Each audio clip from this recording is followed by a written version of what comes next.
and gentlemen. I'd like to thank everyone for attending this evening, and I'd like to welcome you to Chippewa Valley High School's Athletic Awards Night. We're all here tonight to recognize our varsity letter winners for their accomplishments as student athletes at Chippewa. The point system used for determining athletic award winners at Chippewa is unique, and in my experiences, I don't know of any other school that utilizes a system like we do. In preparing for tonight's program, I decided to look back into our archived records to see if I could determine exactly when our point system was created and implemented. The earliest actual record that we still have on hand is this oak tag sheet, which lists the athletic points of the class of 1974.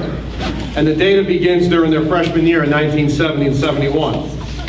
However, I know the point system began much earlier than that, since the Charles McGinnis Award, which will again be awarded tonight, lists recipients all the way back to 1962. I'm sure there's people around town who could provide many more specific details regarding the history of Chippewa's point system, but the reason that I bring it up tonight is to point out exactly that, the history. Early records do not refer to it as the athletic point system. Instead, it was called the Service Points Award System. The key word there is service, as in service to Chippewa, or as it was called when it was created, service to Washington High School. Regardless of the name of the school, this point system was created to both encourage and reward service to Chippewa. You will notice tonight that while we rightfully celebrate and recognize all of our varsity letter winners, regardless of how many sports each individual participates in, those that represent Chippewa in multiple seasons, year in and year out, are those that are recognized for our most prestigious awards. While ours is certainly different and more complicated than most other award programs, I believe that way before the trend of sports specialization began, the architects of Chippewa's athletic or service points award system were way ahead of their time. Their foresight several decades ago still pays dividends, as Chippewa to this day continues to produce well-rounded, versatile, multiple sport student athletes. While our families, our coaching staff, and our community deserve the bulk of the credit, I'd like to think our award system is one small ingredient in the overall recipe that produces well-rounded citizens that leave Chippewa to make a positive impact on their world. Before we begin the coaches portion of the program, I'd like to call up the president of the Chippewa Spartan Club, Fernando Perez, to make a special presentation.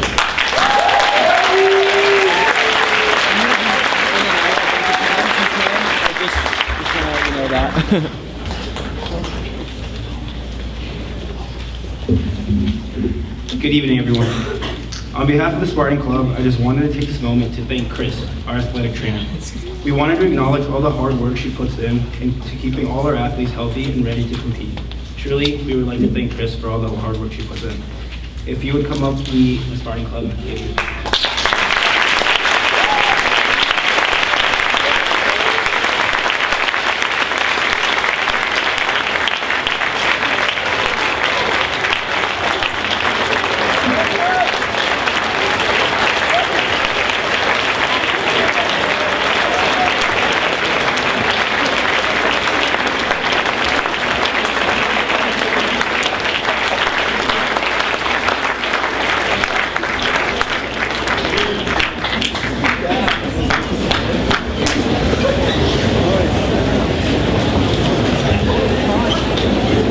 Well-deserved, and thank you, Fern. Now, to begin the coaches portion of our program, I'd like to introduce our first speaker of the night, our boys cross-country coach, Mr. Tom Scarola.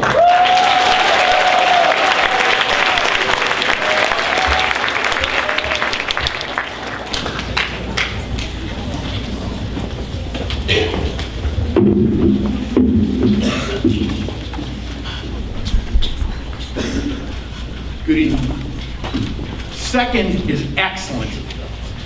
There used to be an inspirational saying on the window of the coach's office in the boys' locker room. It said something like, "I will do everything in my power to be first. If I cannot be first, I will do everything in my power to be second. If I cannot be second, I will do everything in my power to be third," etc. First is better. Enter Sean Parker. Just to be clear, Sean Parker is the fastest distance runner ever to come out of Chippewa, hands down. Thank you, Sean.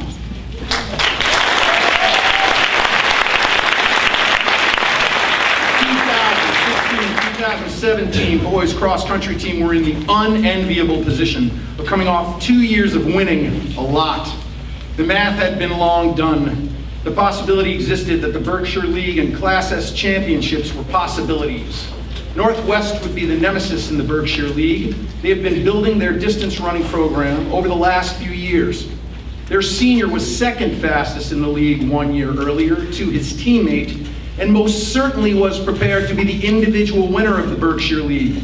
His team was 9 athletes deep to make 5. They were prepared to win the Berkshire League team title also. Mileage and speed work, plyos and striders, hydrate, homework, and super compensation, the essentials of a cross-country season. Parker runs twice a day. As our season progressed, we began to see the results. Sean Parker gets faster and faster, smashing course records, winning invitationals, beating his competitors, at times by more than a minute. Behind him, Welsh and Weatherby dueling with each other for the 2 and 3 spot.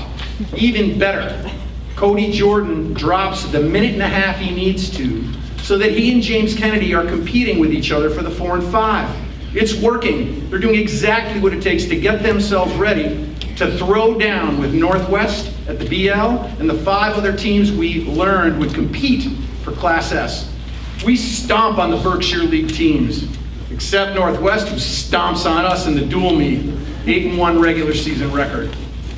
We are going to beat them is the title of the email that I sent to the team a few days before the Berkshire League Championship. I had worked out specifically who each person needed to beat. Our boys were definitely ready to leave it out there on the course. They never saw us coming. They thought it was going to be a cakewalk. Parker destroys the Northwest #1. Chandler takes 4th overall, making him the fastest returning runner next year. Cody and James run brilliantly, breaking up the Northwest pack.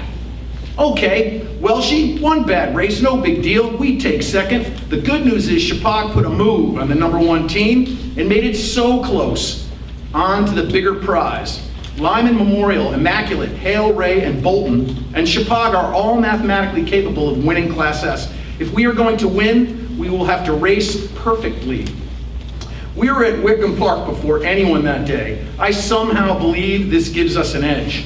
Bang, a flurry of singlets.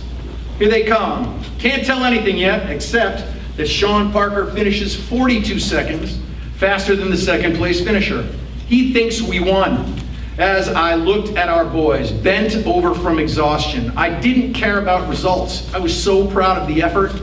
We agreed that no matter what the outcome, we will stay even, calm.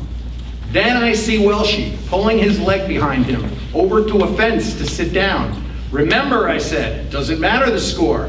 So proud of you. Live results were already in. Wow, some quick math. Yes, wait. Oh boy. 2nd is awful. This is the game of life. I could imagine how our boys felt. The 1980 memory of being 1 out away from a Class S state championship in baseball with Ted Alex as our coach, and Jim Kelly, Tom Pickett, Brian Fitch, and Peter Fredland as my senior teammates, and the gray dull pain from that day came flying back.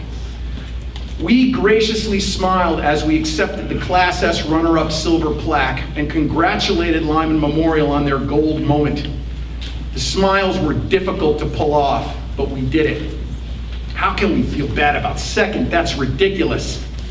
Then I see Sean Welsh hobbling in great pain. Within 24 hours, we knew it was a stress fracture. You mean that this young man has been racing, training, pushing himself for probably weeks with a stress fracture? So when he decided to stop the workout last week to see Chris for ice, he had a broken hip? Thank you, Sean Welsh, for your effort and selflessness.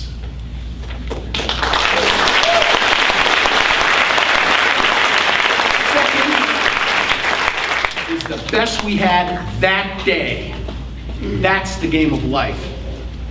Sean Parker went on to be the third fastest runner in the entire state of Connecticut, earning him the opportunity to race at New England's. Sean went down and was trampled early in the New England's race, and so his cross-country season came to an end. Clearly, this hasn't stopped him. You'll hear more about that shortly. Thank you, Sean Parker, for your model of excellence and determination. I want to thank all the seniors, Sean, Cody, Ralph, and Ronnie. Thanks to the rest of the boys and our girls team, their parents, John Spear, Matt Paracci, Chris Schneider, and all of you. Just a quick shout out to the baseball team, my team, who's going out there tomorrow. Go get them. I'd like to present the Class of 2013 team.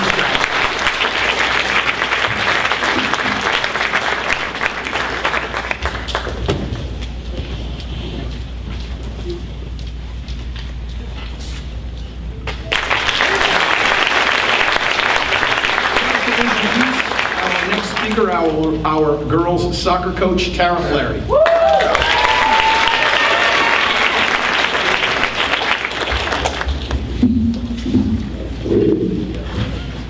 First, I would like to thank the parents of each of the soccer players. We decided to host this year after-game snack at each of our home games, which definitely added to the responsibility of each of our parents. Specifically, I would also like to thank Maria Wagenblas, who took up the role as our parent ball girl at many of our home games. Thank you all for driving the girls to practice, picking them up on time, and supporting them throughout the season. They appreciate and look for you at each competition. We would also like to thank Matt Paracci, Kim Gallo, and Chris Schneider. Chris was instrumental in keeping our girls on the playing field. One of the great joys of coaching is getting to know our students outside the classroom. I feel very privileged to have coached the varsity girls soccer team this past season. We knew coming into the season that competitively we would be at a disadvantage because of the overwhelming amount of underclassmen. When a certain freshman invented a new competition, hedge surfing, at our preseason bake sale, I knew we had a special group of girls. The underclassmen progressed throughout the season and are ready to take on the Berkshire League next year due to the great leadership of our seniors. The team exhibited great sportsmanship, leadership, and competitiveness at every opportunity. We teamed up with the field hockey team and boys soccer team to create some camaraderie between each of the teams. We played noodle jousting, played some defensive aggression drills, and cheered the field hockey cheer together as a group. It was really refreshing to see all of the athletes enjoying the time spent on the pitch as fellow athletes. Beyond the game, what impressed me most, however, is the strength of character that the girls showed at every turn. I begin each season talking to the girls about honoring the game. This includes competing to our best ability and being courageous and gracious in both victory and defeat. The team took this focus of supporting each other beyond the soccer field, especially our captains and their senior projects throughout the year. With two of our seniors taking on senior projects that supported the fight against cancer, we hosted a Pink Out game, Gold Laces game, and continue to support these causes through the Bazaar and the St. Baldrick's event. Many of the girls donated their hair at that event. Many of the girls also attended the book signing of our other senior as well. Leadership takes many forms, and it was especially true with this year's senior captains. I will especially miss our seniors next year and would like to say a few words about each of them. Noelia is our quietest of our captains, though not in performance on the field. Noelia, over 4 years, has put a lot of pressure on herself to perform at every competition. She managed to maintain composure and grace at every match, and has showed each of our underclassmen what a true competitor is, both on and off the field.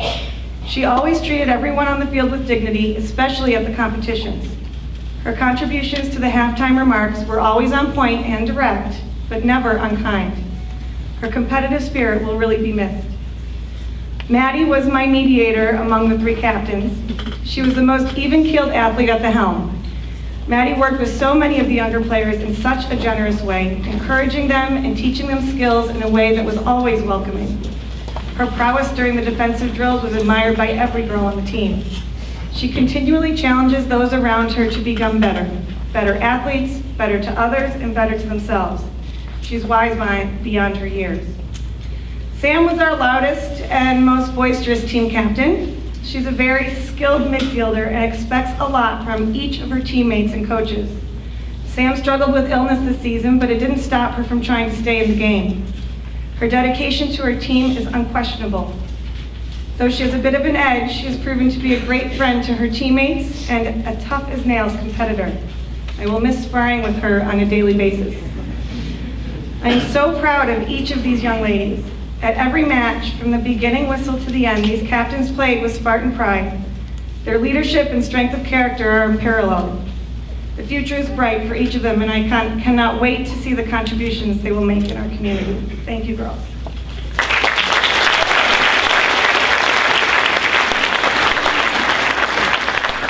With a team of mainly underclassmen this year, the team captains could have become extremely frustrated and disappointed with the team's performance. Not only did they show grace in both our wins and many losses, they made each day fun and rewarding for everyone around them. It is due to their character and leadership that we went from a 2-year streak of being the lowest ranking soccer team in our league in sportsmanship to earning the Ted Alex Award for sportsmanship this year. This is for you.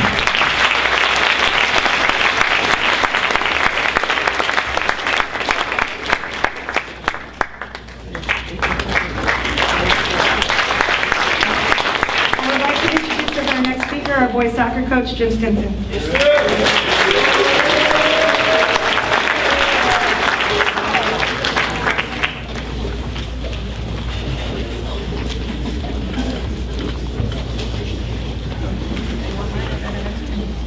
Good evening.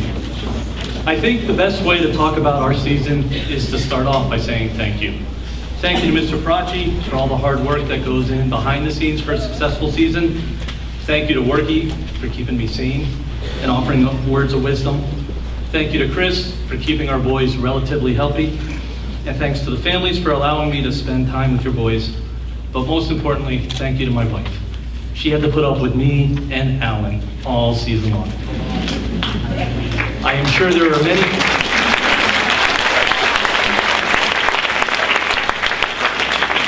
I am sure there was many games where she was grateful she had her own car. She also willingly became team mom and team photographer, so we thank you for that. So as the season approached and the summer ended, I was a little worried and a little bit excited. We had some pretty big holes to fill. And I know that sounds really weird coming off a 1-win season, but we really had a lot of holes to fill. So I figured the best way to fill the holes would be a team effort, and thankfully the boys willingly and enthusiastically responded. Each game was close. Every effort was solid. I think one of our best games of the season, and the one that stands out in my mind as representative of what this team was our game against Northwest, where even though the defense and our goalkeeper were under constant pressure, we didn't break. As the clock ticked down towards 0 in regulation time, and as the sun was setting, Northwest mounted their best chance to end the game. All I saw was a burst of orange fly across the mouth of the goal. No, it wasn't the setting sun, it was my favorite redhead. And he, with the help of his face, kept the ball from going into the goal to keep it at a 0-0 tie. Overtime was much of the same. Northwest was constantly shooting at us. And again, we didn't break. With about 2 minutes to go in the second overtime period, Allen makes his 19th save. Somehow they see Nick upfield. Ball goes to him. Nick turns around and sees Darwin all by himself. Literally nobody within 15 yards of Darwin. The ball goes to Darwin. Darwin scores. And as Ignacy said all season long, it was perfect. Speaking of Ignacy, he traveled all the way from Barcelona and waited 15 games before he finally put in his first American soccer goal.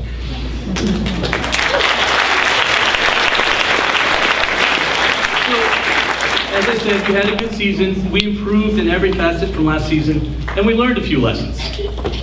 2 of them that stand out is 1, yellow seemed to be the favorite color for a lot of members on this team. And 2, the JV soccer team learned all about the soda machines at McDonald's. Enough said about that one. So I would say that the future looks bright and the improvement looks to continue. And I do say that this willingness to improve is a direct testament to my seniors. Every single game, they were there, they were leading, they put in the work, and I thank you for that. Eamon, Fern, Austin, Connor, and Ignacy, you guys will be missed. I wish you nothing but the best. Thank you for all of the time, effort, and sweat you gave to this program.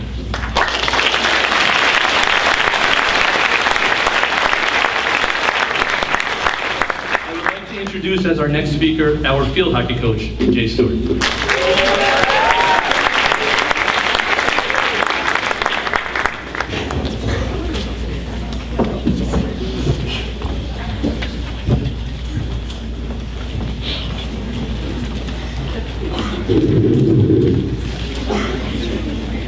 First and foremost, I'd like to begin by expressing my appreciation for everyone in the auditorium. Mr. Parachi and Mrs. Gallo for allowing the Chippewa Athletic Program to continue to be an important piece of the Student Athletes Day. Thank you, Chris, for keeping our athletes and eye on our athletes' health and well-being and safely returning them to competition. To the parents for supporting your sons and daughters' desire to challenge themselves physically and to dream for lofty but attainable goals. My coaching colleagues that support other athletic teams, and to all the athletes in the room that encourage and respectfully push each other to explore the uncomfortable world of grit and sweat equity. My field hockey team is better because of all of you. Our team finished our season with a record of 8-6-1, losing our first tournament opener to Granby. But the record doesn't define the season. Girls played beyond anyone's expectations. They welcomed in our new coach, Jenny, and asked her to push them to a higher level of competition than ever before. The complaining stopped and the work began. In the end, the freshmen made the transition out of the middle school program. Every varsity starter played multiple positions, and the captains stretched even further by adding goaltending to their resume with a not-so-pretty win over Housatonic. After being run over a few times in the goal cage, Paige's new motto became, "Look up, get up, and don't quit." That motto became our team motto for the rest of the season. Our Berkshire League All-Stars included second team selection, Lexi Gilbo, and first team selections, Olivia Moore and Paige Johnson. Our All-State stars included second team, Paige Johnson, and first team, Olivia Moore, who also was selected to play in the junior showcase. For most of the athletes in this room and most of my field hockey players, the reason we're here tonight is for the love of the game. Any game. The reason that we're here tonight transcends the desire to play at a higher level. We love the game for the challenge of working harder than we ever thought we could. We love the game for everything it teaches us along the way. And I ask every athlete in here tonight, would you be the same person you are today without the gritty workouts, the laughs, the bloopers, and the memories? Those memories that no one can ever take away. You'll all forget the plays, the shots, the scores, and the times, but you'll never forget your teammates. Paige, our only senior, thanks for making the hockey team a better team and bringing your laughter and joy to our program. Good luck with your future endeavors. Underclassmen, it's time to get back to work. The season starts in less than 10 weeks. It's now my pleasure to introduce John Spear.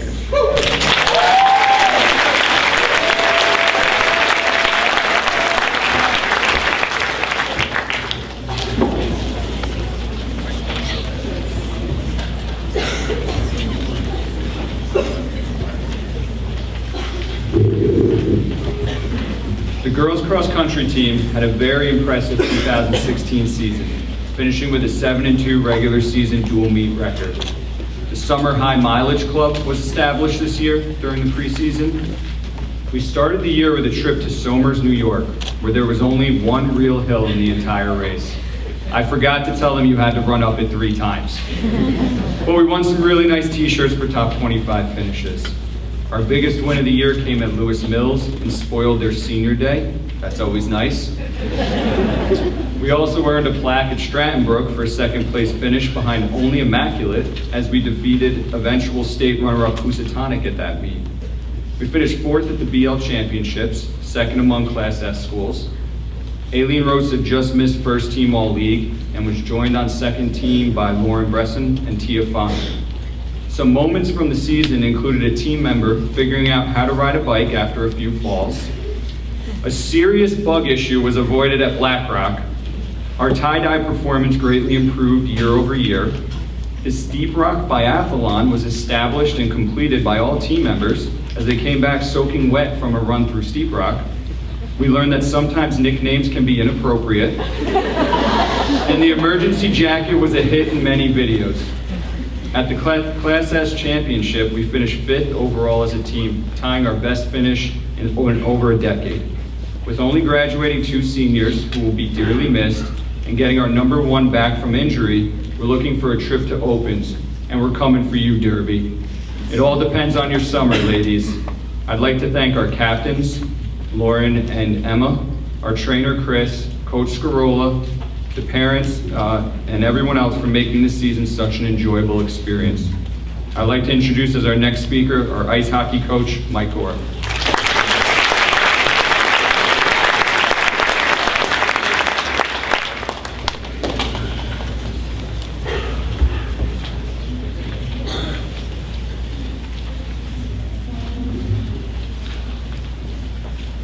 So I'd like to start off with a few thank yous. Just like all the other teams,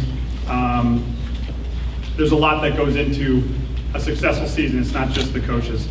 I want to first start off by thanking Athletic Director Matt Paracci. Ice hockey exists outside the Berkshire League, so there's a lot of other things that are involved with that. He's been super supportive of the ice hockey program, always makes himself available whenever I have a question. I appreciate that.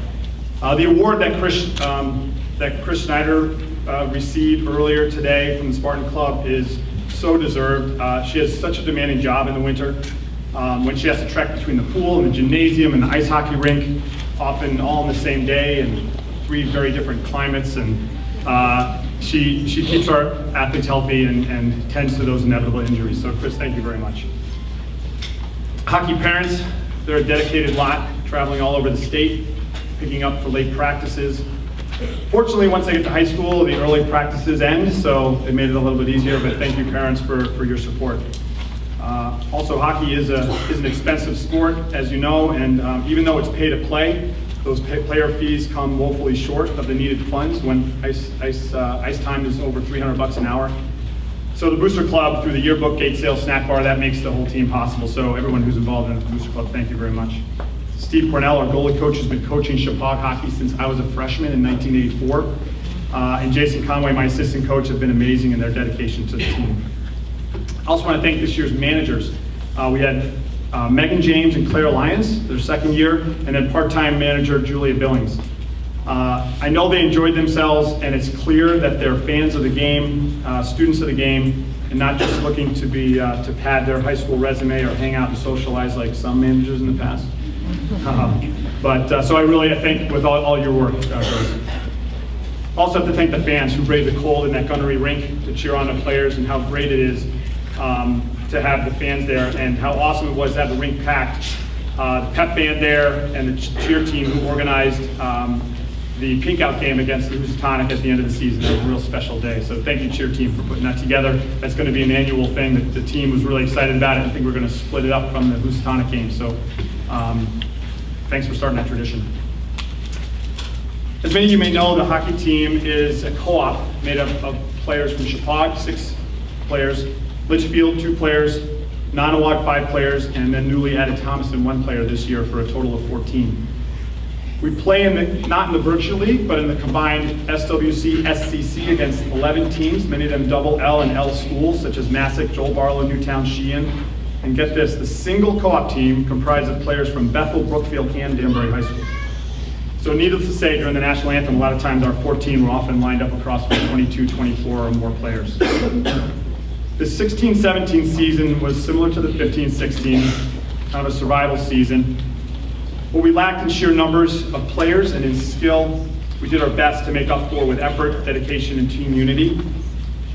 Even more so than last year, this year's team was a unit from front to back. Each player felt part of the team, fully supported by their leaders, captains Maddie Gora and Ricky Gamelin from Chippewa and Will Sloan from Litchfield. I think I speak for Coach Conway when I say that we have not had a better set of captains in the 14 years that I've been coaching.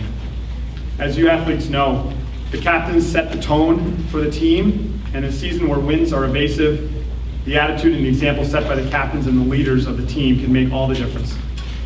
While we all play to win, and rightly should celebrate the victories and league championships, many of us have had winning seasons that could not end soon enough, and had successful seasons that we miss the moment that it's over. And the latter case was with this team. Despite the record this season, it had its share of highlights, and I'll just mention a few here. Will Sloan, who was our goalie from Litchfield, was selected as the only goalie to the Division III state first team, All-State. Maddie Gora was the first female captain of a boys high school hockey team in Connecticut.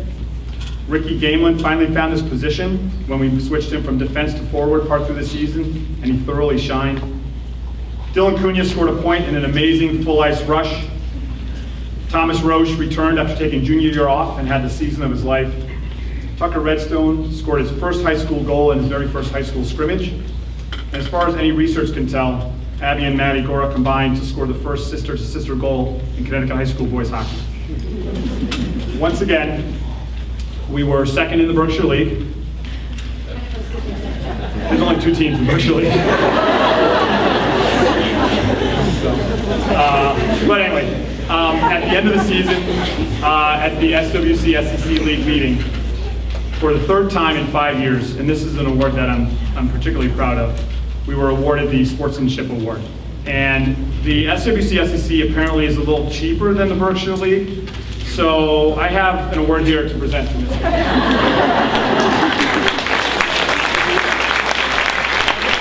give it to her later. I'll keep it in a safe place.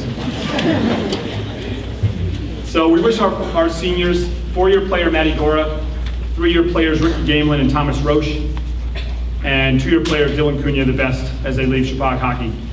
Chippewa underclassmen Abby Gora and Tucker Redstone and the rest of the returning players will be joined by a strong group of newcomers next season, with several juniors coming back to play high school hockey after playing youth hockey this year. The future looks bright for Chippewa hockey. I'd like to introduce our next speaker, our swim captain, Tierney Kovacs.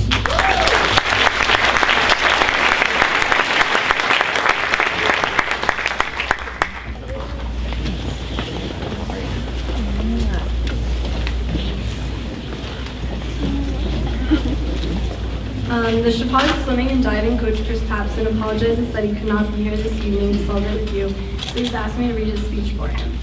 This is really cool to be able to talk about a team that you couldn't be more proud of. We had a very young team this past year, and we had a building season ahead of us.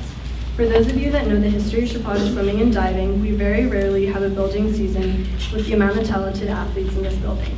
The real purpose of racing isn't to win a race, but it's to test the limits of the human heart. This quote pretty much sums up everyone on the swimming and diving team.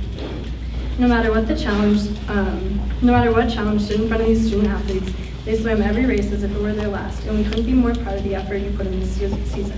Swimming is hard. It's an anaerobic sport, which means you're not breathing as much as you'd like to be. Most of the race is done under the surface, constantly challenging your hearts and lungs. Despite this, each swimmer pushed themselves and each other, no matter how challenging it got. Highlights on this season, there's always a lot of them. Since it was a building season, we were really able to focus on each athlete individually. We had a total of 21 student athletes, and at the end of the season, we had 341 personal best times, from the first meet of the year to the state championships. This is amazing, and congratulations to all. At the Berkshire League Championship meet, we kicked it off with a great start by winning the 200 medley relay with Jack Kennedy, Diego Gutierrez, Zach Tabats, and Jack Pesci. His team won the BL title in the medley by over 5 seconds. Jack Pesci went on to become the BL champion in the 50 freestyle and 100 freestyle. Zach Tabats went on to crush his competitors and take the title in the 100 butterfly. Congratulations to both of you.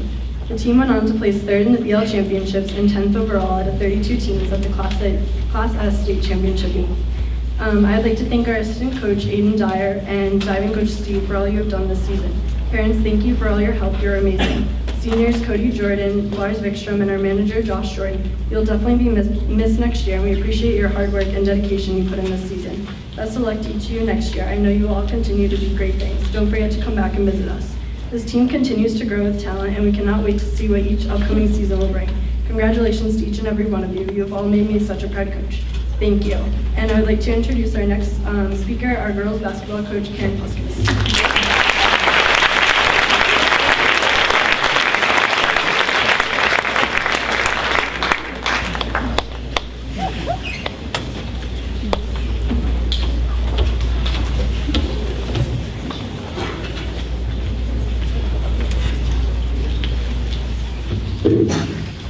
First, a continued thank you to Matt Caracci, Kim Gallo, and Chris Schneider. Their constant support of the team and the girls throughout the season is truly appreciated. I'd also like to thank my JV coach, Katie Burke, who couldn't be here tonight. Her constant support has also been graciously welcomed. This year, we were a team that lost 85% of our scoring to graduation last year. Our 4 returning players averaged less than 10 points per game combined. And we had 7 freshmen on a 14-man roster, 4 of whom would have to step into varsity roles from the start. The season would start off young and challenging and look to be a work in progress throughout. The first 2 weeks let us know that it was going to be a long winter, as the Berkshire League would show no mercy on our very young and inexperienced group of players. Frustrating became a word we often used after games rather than fun or exciting. Keeping the enthusiasm positive and the strive for victory became increasingly difficult. It was going to be a long uphill battle that was not going to end pretty, and that it didn't. With as much as we practiced, trained, and applied our basketball skills and knowledge to the court, it was far inferior than our worthy opponents, who didn't want to know we were in a rebuilding year. So no wins came about, and we found ourselves in the basement of the BL. Some say losing is not a bad thing. Losing is educational and lead to your ultimate success. To quote David Serlin, losing is part of the game. If you never lose, you truly are never tested and never forced to grow. Hard to take that in when you don't get a win for 3 months. Good or not, the field of athletics values winning above everything. Hard for this team to understand that eventually they'll be good from losing, and that 2 to 3 years down the road, they will be the predator, and they will remember this season as the underlying foundation of their success. It can and it will happen. So let's talk about some bright spots we saw this season. The JV team had a nice year and had a few wins. They worked hard and challenged many opponents. Again, a glimpse into the future for Chippewa if they stick with it and continue to persevere. 2 sophomores and 7 freshmen will make it happen. Junior Avery Sarah tied the Chippewa girls basketball record for scoring the most 3-pointers in one game with 5. Hopefully she can break that next year. With hard work and determination, she will. Freshman Lucy Puskis was named honorable mention in the Berkshire League. Lucy led the team in scoring and in rebounding this year. Respectable recognition for a freshman. Lone senior and captain Paige Johnson was the 2nd leading scorer on the team this season, and leaves Chippewa with some respectable stats. 266 career points, 151 career rebounds, and 49 assists. We wish you the best of luck at Temple, Paige. I want to thank you for allowing me to coach you and be a small part of your athletic career here at Chippewa. So as we look to our future, I quote the legendary John Wooden: "Losing is only temporary and not all-encompassing.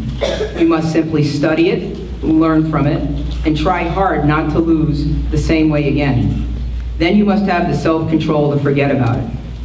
So to our returning players, learn from your mistakes. Get back on track. These are the things every successful athlete must learn. This past losing season needs to be your effective motivator, your honest counselor, and your helpful mentor. Think about why you play the game and why you stick with it. What success have and can you find with basketball? None of you are signing multi-million-dollar contracts with Nike, but you are here hopefully for the love of the game and determined to become better players. The determination, perseverance, and work ethic you will put into basketball is a lifelong lesson that will stay with you forever. Become a competitor and don't settle just for being part of the team. Go pick up a basketball and work and play before Thanksgiving comes around. Make your favorite part of the game the opportunity to play, a goal. As John Wooden said, put this season behind you, but learn from it and know what you must do. We have nowhere to go but up. Thank you.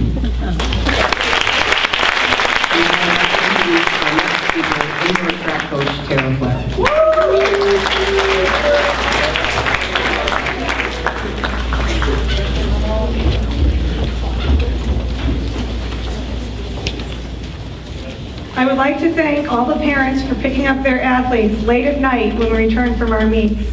Indoor track meets last a very long time, especially since we only attend invitationals, as there is no Berkshire League for indoor track. We would like to thank Chris Schneider for keeping us on the track and in shape and ready to run. When we were gearing up for the indoor track season, I'd heard in the Chapad rumor mill that there were going to be a lot more athletes than I was anticipating. We finished up last year with 12 athletes. I decided to have an interest meeting, and lo and behold, 40 student athletes showed up. I had a small panic attack.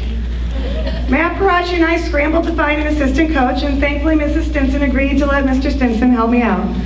Thanks, Trish. We had some standout performances from many athletes this season. Ralph continued to perform at the 55 meters and helped to bring our new athletes up to speed. It was immensely entertaining to see our big baseball boys lumbering down the track and doing quite well against some of the boys with the usual sprinter physique.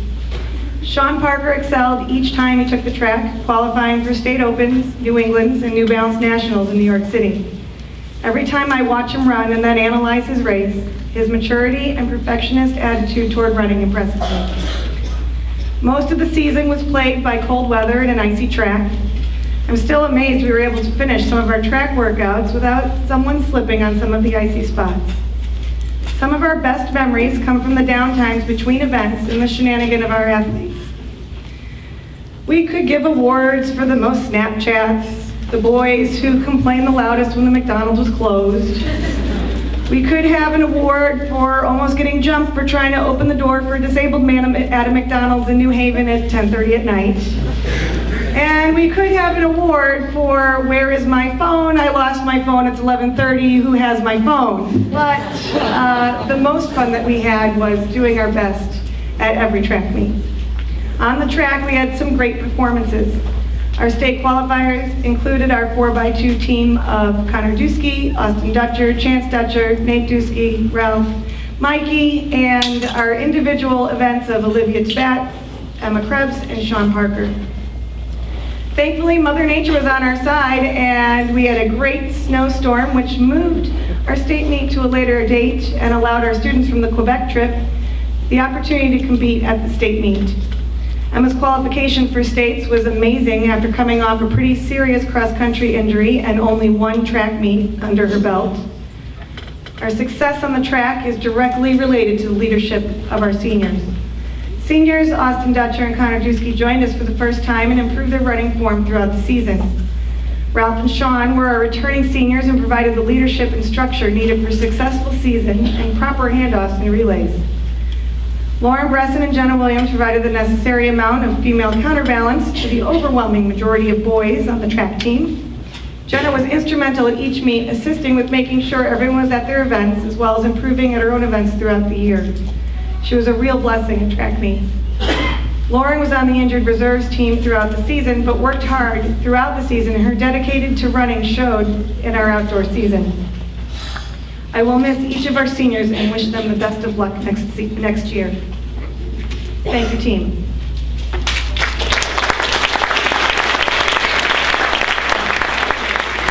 I would like to introduce as our next speaker, boys basketball coach, Matt Lefebvre.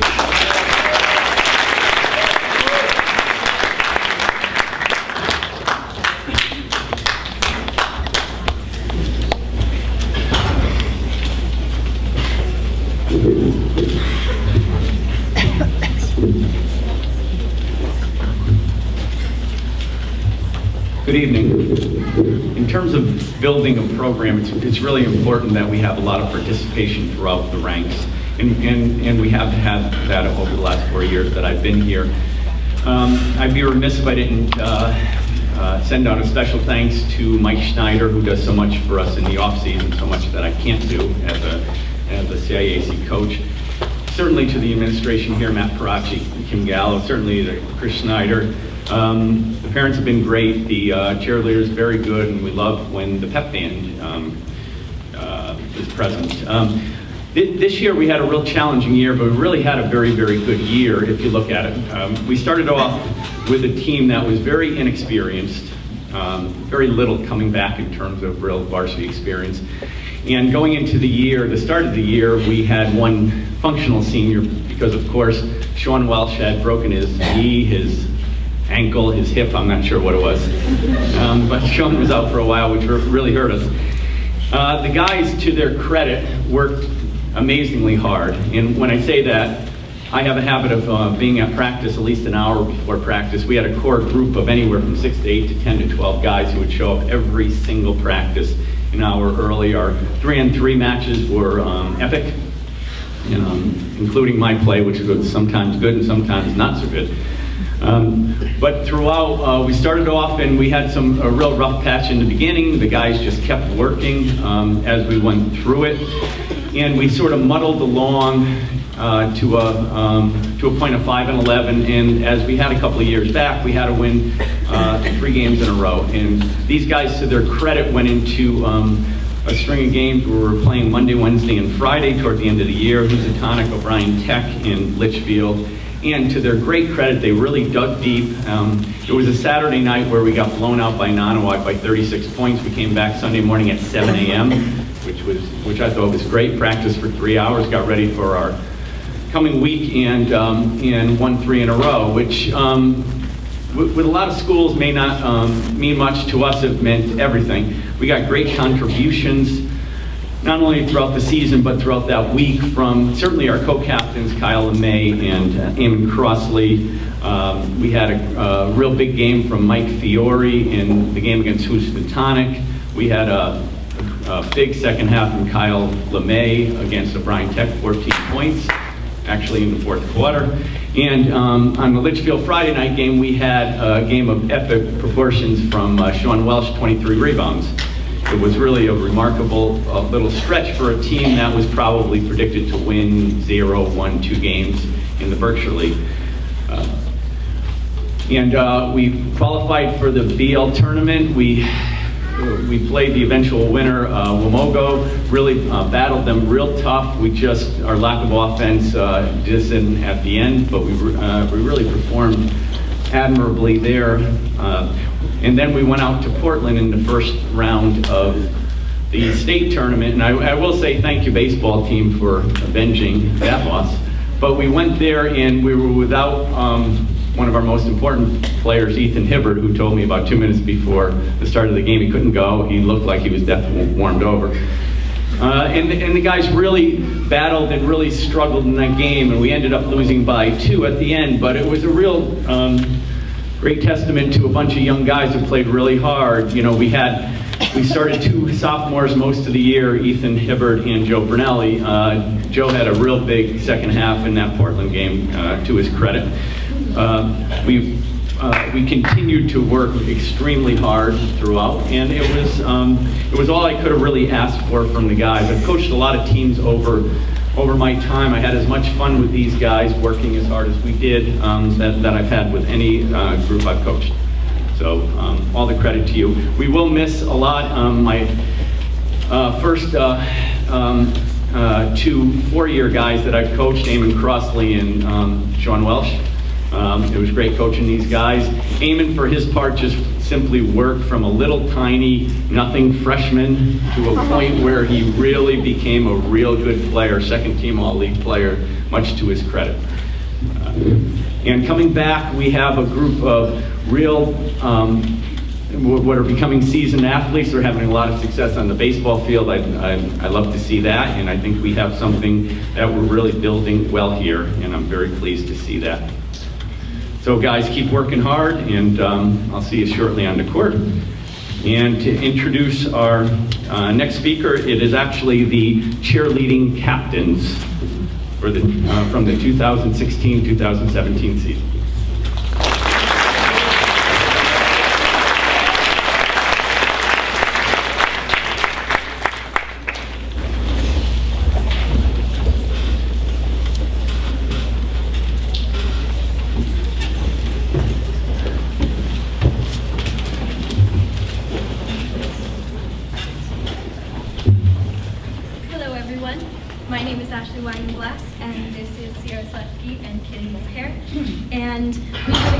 Of the 2016 to 2017 varsity cheerleading team. We are giving a speech on behalf of our coach, Carrie D'Amelio, who cannot be here tonight. This was our most productive yet difficult season. We faced a lot of challenges, yet we overcome them growing as a team. Even though we had a small squad, the 10 girls we ended the season with came together to end the season strong. In addition to our team events and practices, our two seniors, Ashley and Kaylee, had their senior projects revolve around the team, and the girls really came together and helped out to show their support in making their projects a success. Some of the highlights of this season were that we went to Chippewa Cheerleading's first competition in 10 years, and where we won 2 trophies, first in novice and first in spirit out of 2017.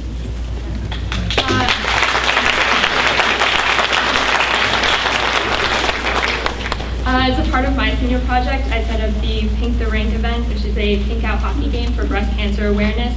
And we raised $659 from that event, with 50% of the proceeds going to the Susan G. Komen Foundation. We also focused on supporting our community, which involved supporting all 3 towns' holiday tree lightings, helping out at town events, and supporting all Chippewa teams, not just basketball. Including all of the boys and girls varsity basketball home games, we attended 3 hockey games and 3 swim meets. Thank you to our 2 seniors, Ashley and Kaylee, who put in 4 years of dedication into making this team stronger. Thank you to Sierra Seletsky, who joined us as a captain for the first time this year, so thank you for all of her time and effort. And finally, thank you to all of our parents that supported us, Mr. Parachi, Chris, and the rest of the girls for supporting the team through all the late nights and long days. Thank you, and I would like to introduce as our next speaker our girls tennis coach, Joanne Kelly.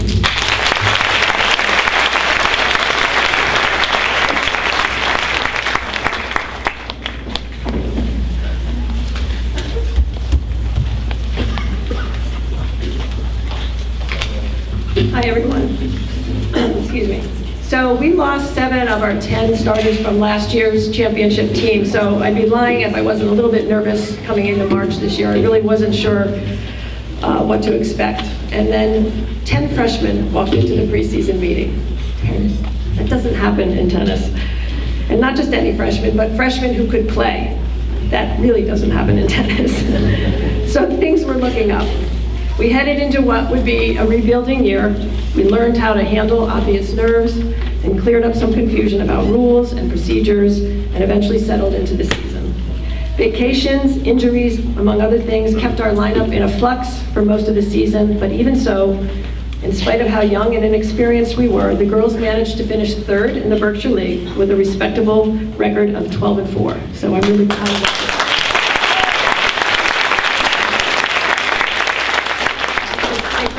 State tournament. They won their first round against Plainville pretty easily, and then came up against a very familiar foe in Litchfield and lost a very close one to them, unfortunately. So our season came to an end that day. I'd like to quickly mention that those girls that helped our varsity team along this year. Emma Cassis, our #1 singles player. In spite of only being a sophomore, she lost up to only 1 player this year and earned a spot on the Berkshire League All-Star team, so congratulations to her.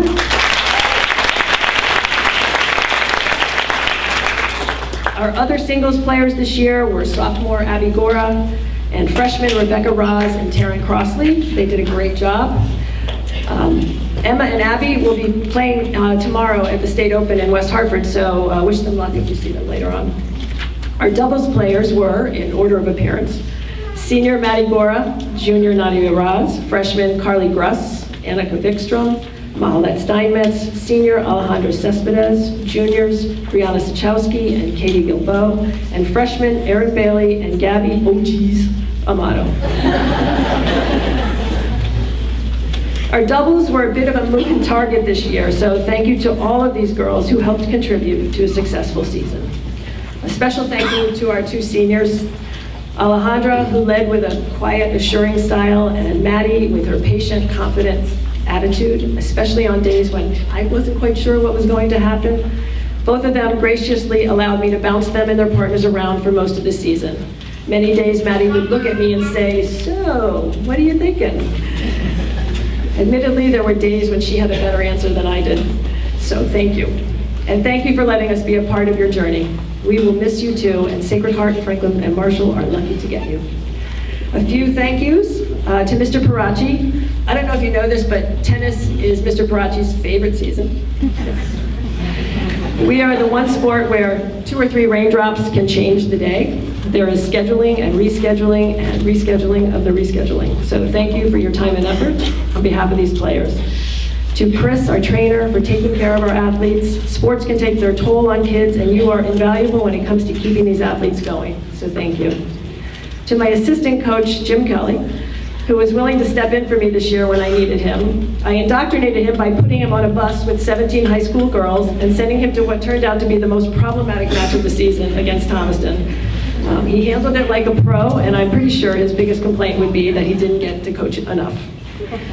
To our faculty and staff, thank you for your patience and understanding when coaches like me pull kids out of classes to attend competitions.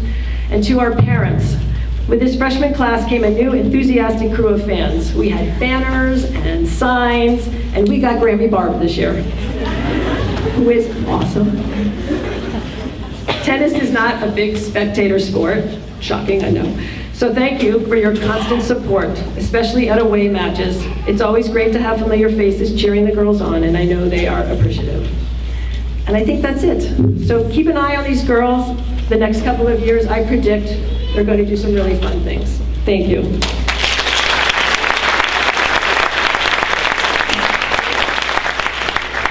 I would like to introduce our next speaker, our boys tennis coach and band leader extraordinaire, David Raposa.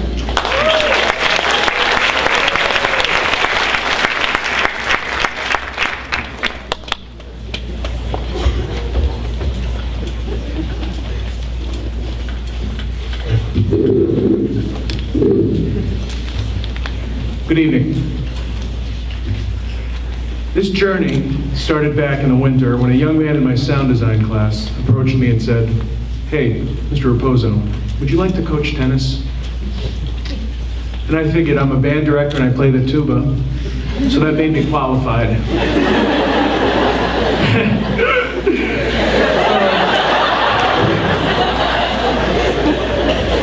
It turned out to be the best decision I made. The boys have been truly a pleasure to work with throughout the course of the season. They finished 3rd in conference with an 11-5 record and qualified for the state tournament as a team, for the Class S state tournament as a team for the first time in several years. I was very proud of not only how they supported each other, but when we went to that state tournament, supported fellow Berkshire teams as well. Throughout the season, it was easy to draw parallels between my day gig as a band director and coaching tennis and sport. In order to be successful in either endeavor, a person has to be willing to take risks and be willing to fail. Be willing to fail and dust yourself off and tell yourself, I got this. That resolve kind of embodies our team. Whether it be shoveling the tennis court at the beginning of the season or playing in our indoor facility in the cafeteria. We set a banner across, it was great. We set a banner across trash barrels. And Mrs. Kelly came in and was like, that's a really great idea. And I just speak to my excellence as a tennis coach and a tuba player, once again. And they also showed that same resolve in their matches. I'd like to thank and recognize our players, our varsity players this year. Drew Dorwald and Noah Steve Levine, our freshmen, who stepped in and played really important roles in singles and doubles matches throughout this season. Our sophomores, Jack Abbott, Emerson Carranza, Joe D'Amelio, and Ignacy Sayas-Golda. One of the highlights for me is Jack and Emerson's win at Gilbert. They played this really great match where they won in a 3rd set tiebreaker. Joe, if you've never seen Joe play tennis, what I would recommend is going out to the courts next, because Mrs. Kelly Breck mentioned this a moment ago. Joe, there are 4 tennis courts in the Berkshire League that there's an outline of Joe's body basically going through a fence. It's awesome. And Ignacy, our friend from Spain, who is a Berkshire League All-Star, an all-state player, made the semifinals, just lost on Wednesday, unfortunately, in the Class S semifinal. And we'll be playing the State Open tomorrow. And one of the, aside from, yeah, give him a round.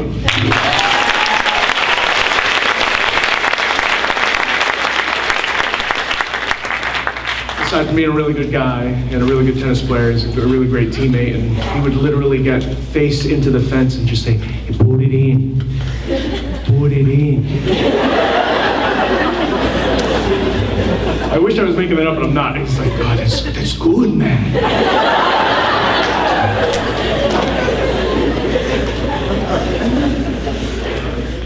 Our junior, Sam Pontalillo, and I was really proud of Sam this year because as we go through, we learn in sport, in music, in school,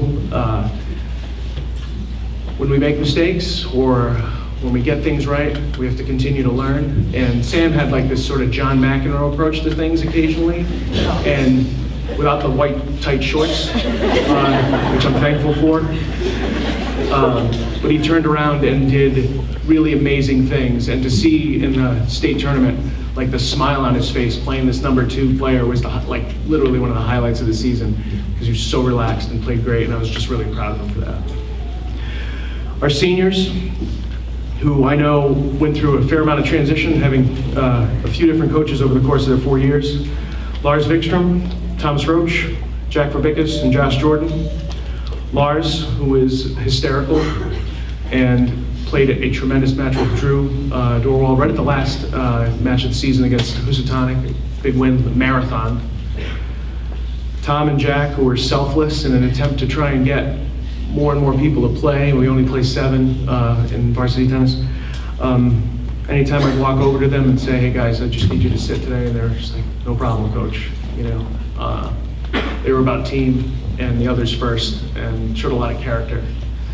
And lastly, Josh Jordan, who I didn't know beforehand and turned out to be like an assistant coach and a great leader, our team captain, and showed just tremendous grit throughout the season, and it was a pleasure to work with him.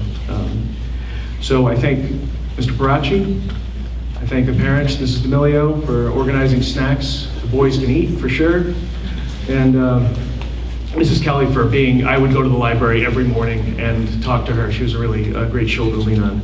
I would now like to introduce, oh, go figure, Tara Flaherty and John Spear.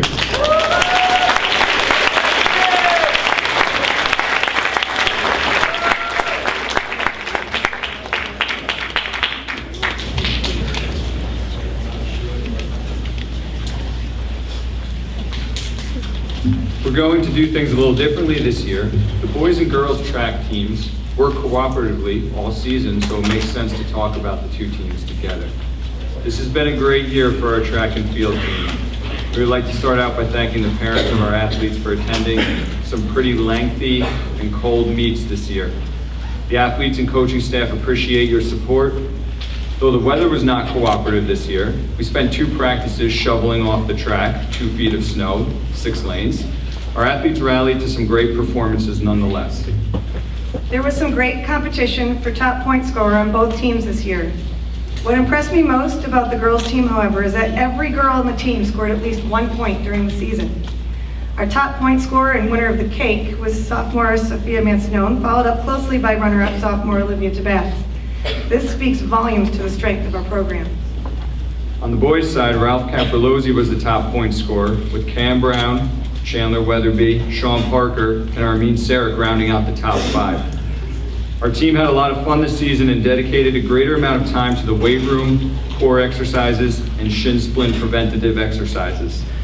Members of the team were literally kicked out of the weight room each day at the end of practice. This bodes well for our future.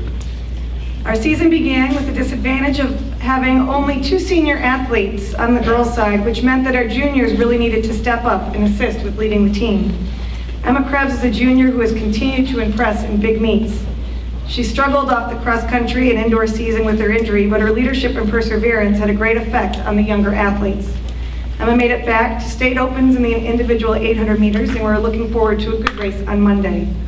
Elisa placed 6th in the 3200, Gwen placed 10th in the 300 hurdles, our 4x4 team placed 8th, and our 4x8 team placed 3rd, only 3 seconds away from the school record. The 4x8 team is advancing to states on Monday. We scored a plethora of medals in our BL meet. The strength of our younger athletes and the leadership of our seniors is why we have had such a successful season.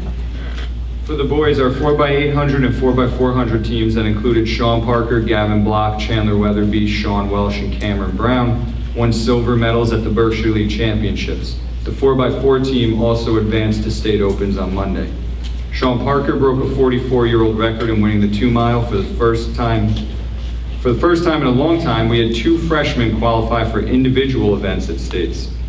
Sean, at that same meet, broke the Class S record and earned the Berkshire League Ray Marenko Athlete of the Year award. But really, my proudest moment of the season is the new school record that we set in putting the pole vault and high jump mats away, as we finished by 3:14 and square footage was to spare. There were a lot of different moments throughout the season that stand out. Throwers getting personal bests, jumpers making heights and distances, runners making state cuts, Gwen running the 300 hurdles for the first time, and then in her second run, face planting at BLs in fabulous fashion. The boys being outscored 63-0 on field events against Northwestern. The throwers playing inappropriate music in the weight room. Who downloads 7 hours of Disney music for a weight room? Promposals, we're not sure which one was more successful. Flower bouquets, and a lot of conversations about spandex. But perhaps one of the most memorable moments of the season was attending the Louds games in White Plains, New York. Spear was at his sister's rehearsal dinner for her wedding, which she insisted he was not going to have to attend. So I attended this pretty big meet with some of our elite athletes. To set the stage, you need to imagine a school at least 12 times as large as our school. We walk into this meet not knowing if Emma or Sean will even be able to run in the meet. That's how fast the competitors are at this meet. The boys 4x4 goes out without a hitch with their fastest time yet. At this point, we are texting back and forth, and it looks like Emma and Sean should both make the second heat of their events, so we need to decide if Emma will run in the girls 4x4. Since nothing is finalized yet, we decide to run Emma in the 4x400. At this point, I leave the girls entering the pen with their hip numbers attached to watch the race with the rest of their team. Emma decides to go to the bathroom. And Olivia, Lauren, and Noelle are so nervous and chatty, they miss Chapog's name being called. The first heat runs. It's an exciting event. The second heat begins, and Chapog's lane is empty. It is the first disappointing moment of the day. Then, a couple hours later, Sean and Emma were not allowed to race, even though they had made it into the cut into their races. So as to not waste the day, and because it was 6 o'clock and I didn't want to spend extra time on the bus and traffic, even though I was still salty about the girls missing their event, we decided to attend the free dinner. The free dinner that Spear was so excited about with this particular meet. Who wouldn't want chicken, pasta, and cake after the day we had had? We walk into a very urban, decidedly diverse lunchroom. Ham's eyes were as big as saucers, and my little ducklings felt a little out of place. I repeatedly recommended that Sean Welsh not jump into the dance circle with the Cotton Eye Joe. I can say without a doubt that the athletes who were with me that day will not forget that meet or that experience. On to our seniors. Other than the one moment of not hearing their name being called, Lauren and Noelia were such unassuming captains that allowed every girl to have their voice on the team. Their leadership is the reason why each athlete felt important and why every athlete contributed in scoring at competitions this season. Lauren and Knowles helped to mentor the younger athletes, pushed each athlete to compete to their best level, and are the reason why each of our athletes are so dedicated to the sport. To Ralph, Fern, Sean, Jordan, and Ronnie, your direction and influence over the team will be missed. The last 2 years have been great with you guys. We will miss our seniors next year. Congratulations for a great season to both teams. I would like to introduce as our next speaker, our softball coach, Steve Pickett.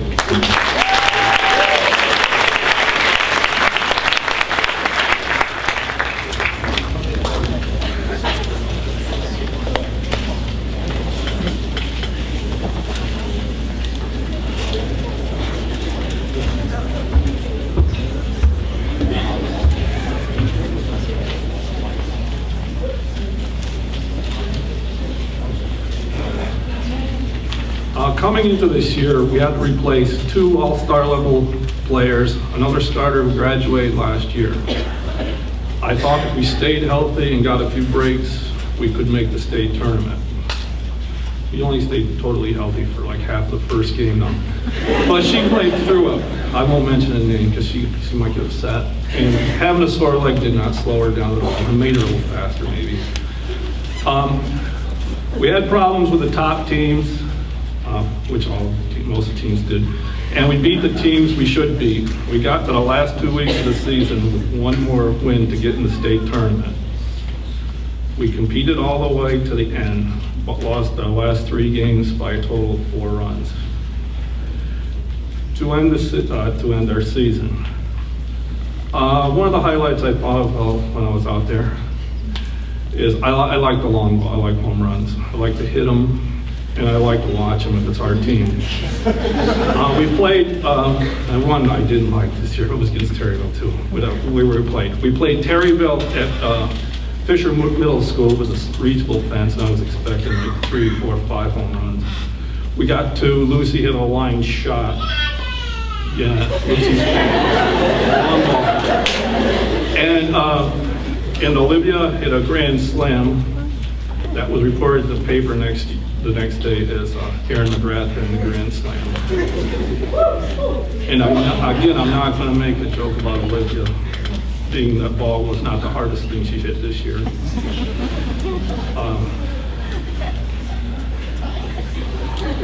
Don't laugh at her. Annie Rosa made first team All-Star for the 3rd year in a row. Lucy Puskis made 2nd team. Paige Johnson, Allie Hoffman, and Olivia made honorable mention. We say goodbye to 4 seniors.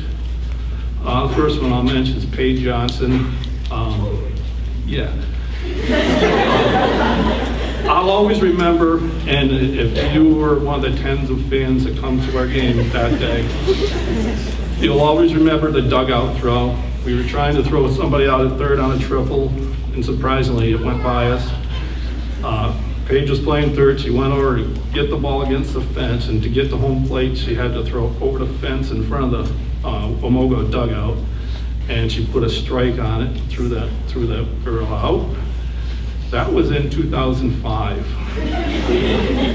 Oh, in 2015. You've got to remember that, because following our next senior in 2016, playing right field, ground ball to 3rd, we throw the ball to 1st, surprisingly got by her.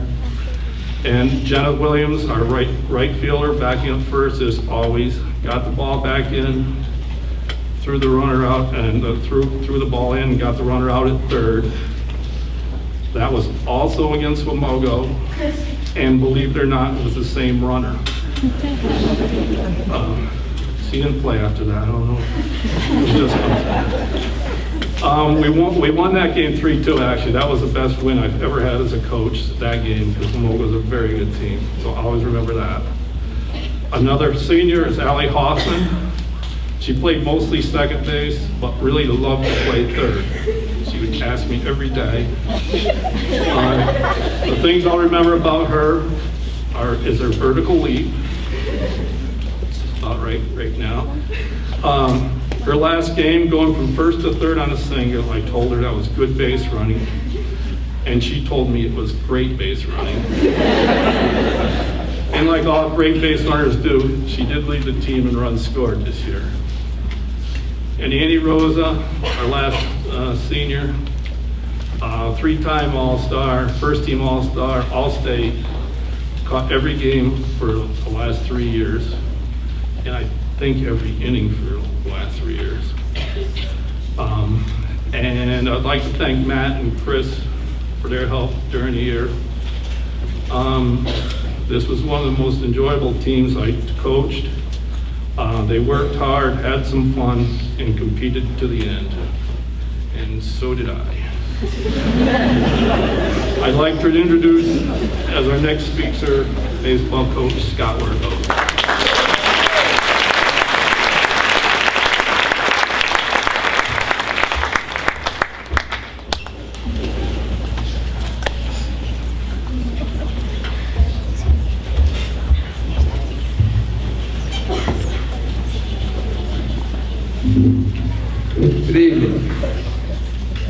like to offer my congratulations to all our athletes here and to all of the families of our athletes. And thank you to Mr. Parachi, to Mrs. Gallo, and to Chris Schneider for all of their support throughout the years. Thank you our coaches Conway and Plans. Thank you to Coach Kirsten and all of our others, parents, volunteers who've worked with our players from the time they were 4, 5, 6 years old, all the way up through this winter. The contributions that everyone has made has gotten these guys to where they are today. And mostly thank you to all the parents of all of our athletes, and especially our baseball players, for your support throughout the season. This has been and is a very enjoyable season here right now, and it's gotten a lot of fun the past couple weeks. Been sitting here trying to figure out what I'm going to say, and we're not recapping a season here tonight, and that's a nice change because we're still going. But a couple of things that got you to where we are right now, a couple of things that stand out is first, how you guys have looked out for each other and supported each other. And there have been a couple of things that a couple of our players have had to deal with that we shouldn't have to, and how you guys have picked each other up and supported each other. It has been special to watch. And the persistence that we've shown. We've had injuries. Ethan goes down in the second, third, fourth game. Cole steps in, does a nice job. Then he gets hurt because he got caught on a third to first move. And nobody wanted to catch anymore. So Chance got back there, and Chance and Austin entertained the umpires in the Housatonic game with their brother act. Helpful suggestions to each other about where to throw the ball and how to catch the ball. I went out and asked the umpires between the innings, hey, how's it going? They both started laughing. I don't want to know anymore. We have 2 seniors on this team, on this year's team, with Connor Dusky and Austin Dutcher, and the contributions that you guys have made and continue to make through these 4 years. We appreciate that, and I've appreciated every chance we get to spend with you guys at the field. One of the things that has really stood out the last couple weeks especially is how we've gotten contributions from everyone. And maybe they're little things, but in a game like baseball, you add a whole bunch of little things up and you get one big thing. And that's the whole idea, and that's what we're trying to do. So as you guys think about tomorrow's game, think about the little things that we've been doing along the way. Think about how we can continue to focus on what's right in front of us, continue to bring the energy. We're proud of you guys, but we're not done yet. And when we talk about the energy, it went something you guys can show. We mean here, the other team would try a pickoff move. I hear usually Joe or Nick in the dugout, did he get him? No! All right, and that's the chorus coming out of the dugout. The other team looks, that's all right. Did he get him? No! So before I had Eamon come up and fill in for Mr. Charlo, when we live, can Morgan beat us? No!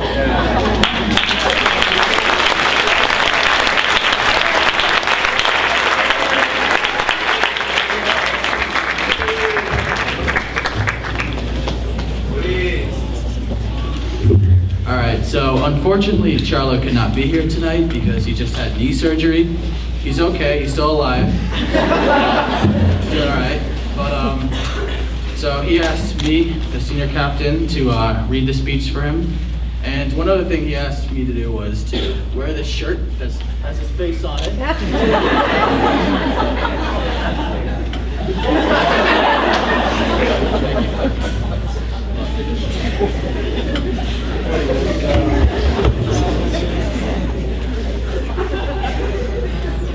Get a good look at it right here.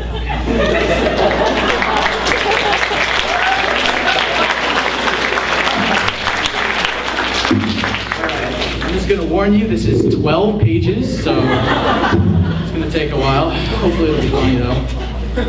I'm really disappointed that I could not be here this evening. Unfortunately, knee replacement surgery could not wait any longer. This is the first sports award night that I have missed in 28 years. I was thinking about coming to you via Facebook Live, but Mr. Parachi was concerned about it becoming a technological nightmare. So I have entrusted my senior co-captain, E-Man, Eamon Crossley, to read my speech. I'm confident that he will do a bang-up job.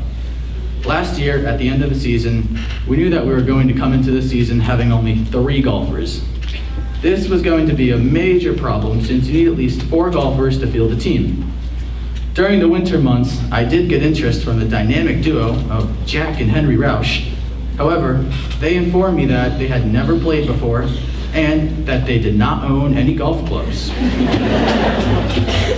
Then I saw Eddie Puskis' mom at a basketball game, and she told me that her son would be interested in playing, but he had only played a few times. Later in the winter, I saw Eddie, and he said that his friend Grant wanted to play, but he was also inexperienced. Then, sometime in late January, Eamon and Tiernan Crossley make a wonderful discovery. Sadell Letcher had decided that she wanted to try golf this year. She had played tennis the year before. Eamon had worked at Lake Wormont Country Club last summer, our home course, and he said that Sadell was a member there, and he had seen her play. He was very confident that she could be our 4th golfer.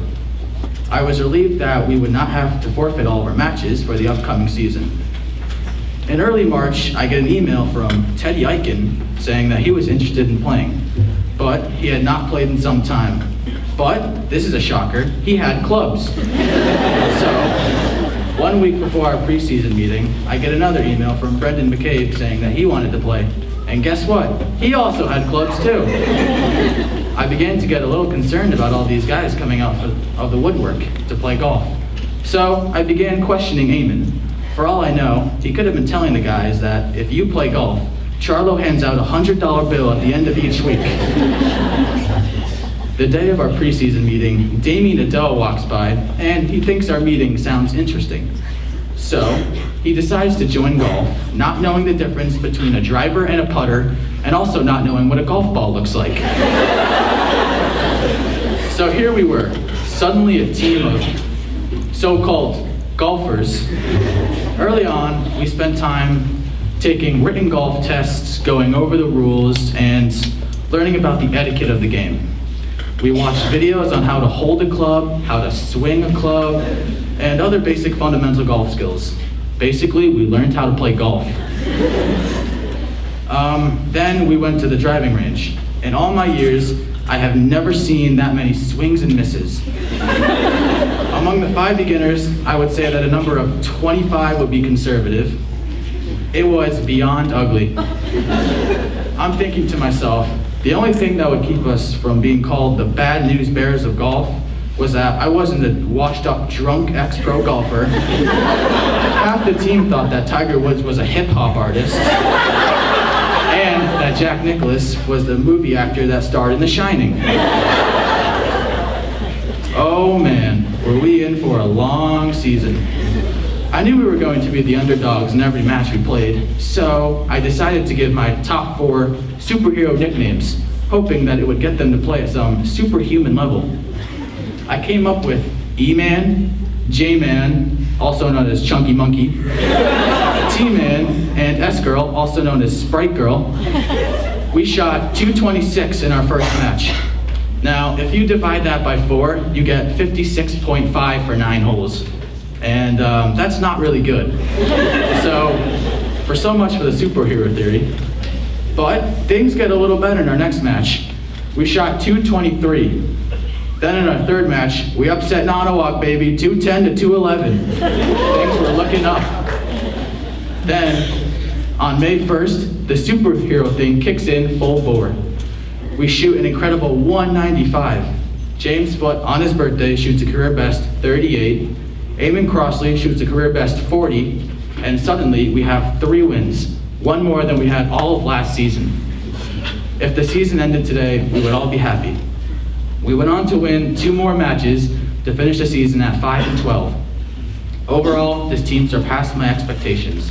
I never thought that they would break 200, and they shot an outstanding 195 by mid-season. When you have a team that is young and inexperienced, and is learning and trying to get better, you have to make sure that they have fun during other moments of their golf experience. We made sure we did that with our frequent restaurant visits and our sing-alongs during our bus rides, especially Neil Diamond's Sweet Caroline, bum, bum, bum. McDonald's, Dairy Queen, Big Daddy's, Friendly's, Poppy's, Bohemian Pizza, you name it. We visited more eating establishments than we did golf courses. Our team was comprised of the Roush brothers, Jack and Henry, Brendan McCabe, Teddy the Wonder Icon. We nicknamed him the Wonder because you would always wonder where he was going to hit the ball next. Teddy is a strong freshman with a lot of potential. Now this group was called the Homeboys because they could not attend home or away matches because they were not course ready yet. They were a very inexperienced group, so they would come to practice. I would accompany them for 4 holes. It would start to get dark and we would go home.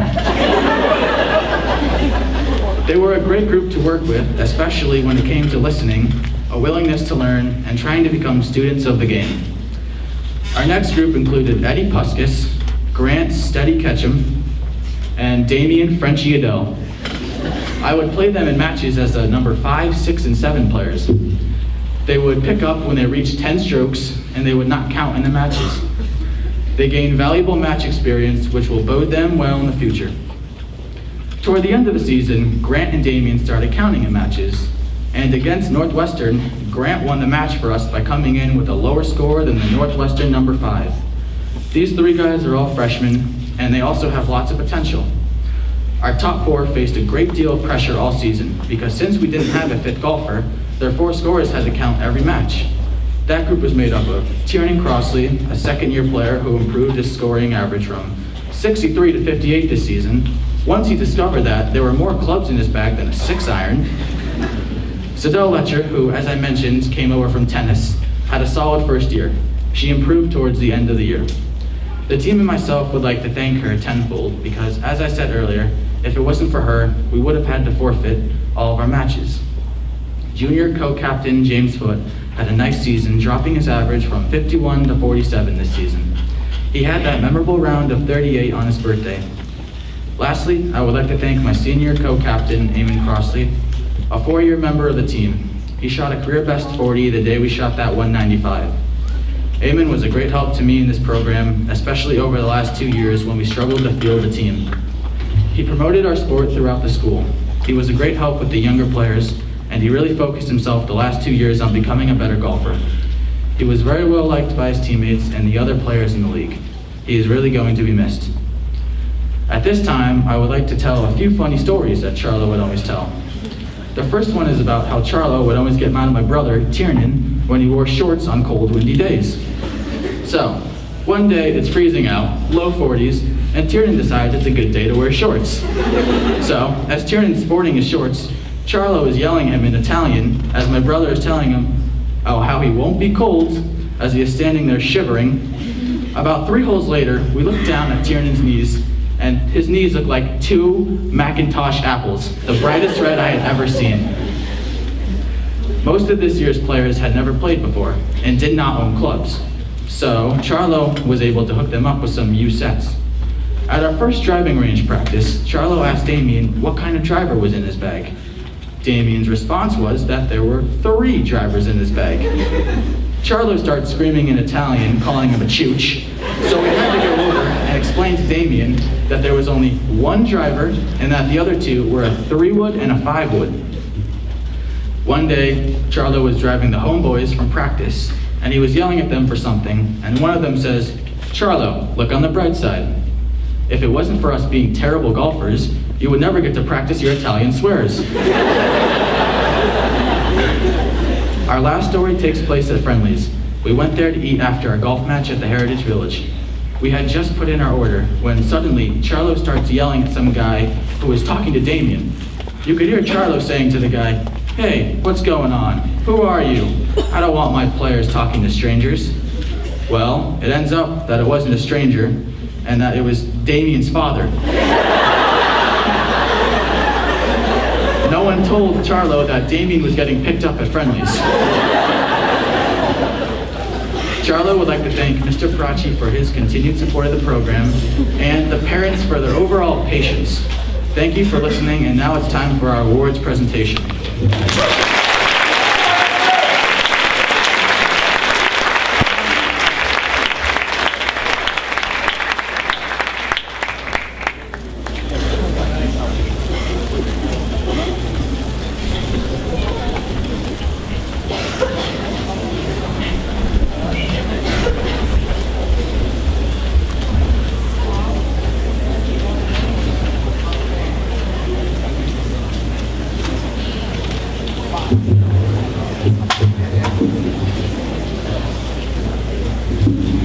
Now for the presentation of student awards. As was mentioned earlier, the awards presented tonight are determined based upon the Chippewa Valley Athletic Point System, which is explained on pages 5 through 9 of your program. Each athlete who competes in a sport at Chippewa Valley High School is given points by his or her coach at the completion of each season based upon this point system. While athletes of all levels are given points, only varsity letter winners can qualify for awards and are invited to tonight's ceremony.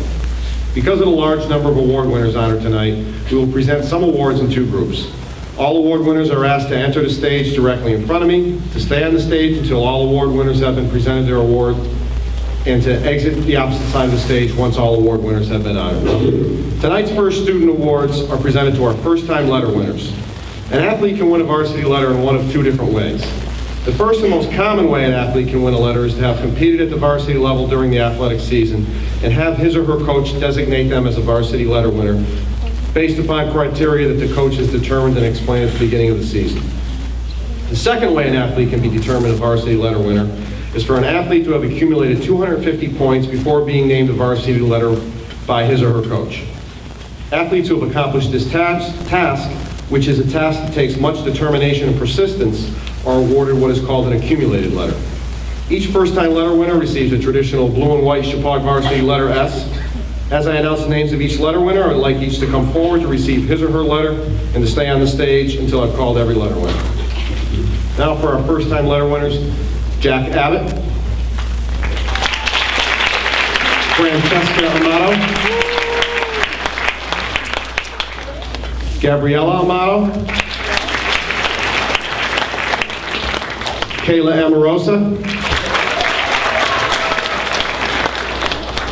Thomas Baslier, Aaron Bailey, Zach Bowman, Cam Brown, Emerson Carranza, Brianna Chakowski, Autumn Collette, Taryn Crossley, Dylan Cunha, Mark DeRochers, Drew Dorwald, Cole Donahue, Nate Dusky, Isabel Eddy, Emma Jolie Fischetti, Jordan Fredericks, Mark Genoa, Carly Gruss, Caitlin Gilbo, Diego Gutierrez, Grace Hardy, and the last of our first half of first-time letter winners, Tiffany Horton.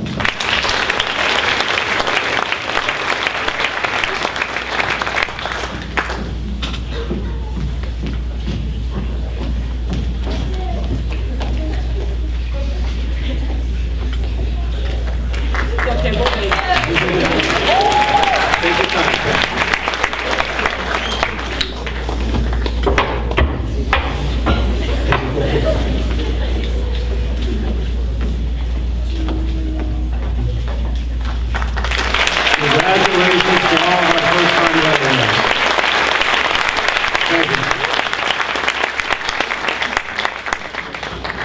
Now for the second half of our group of first-time letter winners. Jackie Kennedy, Wilson King, Noah Levine,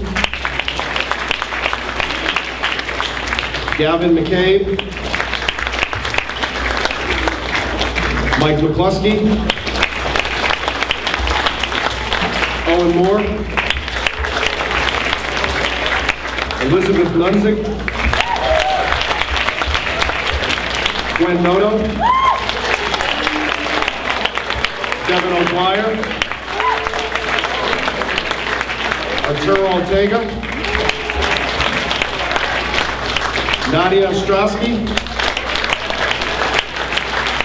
Dominic Parachi, Eddie Puskis, Lucy Puskis, Rebecca Raz, Tucker Redstone,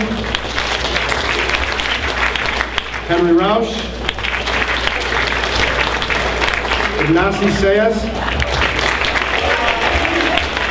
Jack Schneider,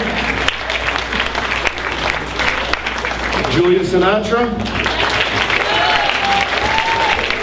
Stasha Slaskushinskaya. How was that, Stasha? Good. Skylar Seletsky, Mahalat Steinmetz, Caitlin Stump, Dave Toronto, Brian Vargas, Annika Vikstrom, and our last first-time letter winner, Kyle Westervelt.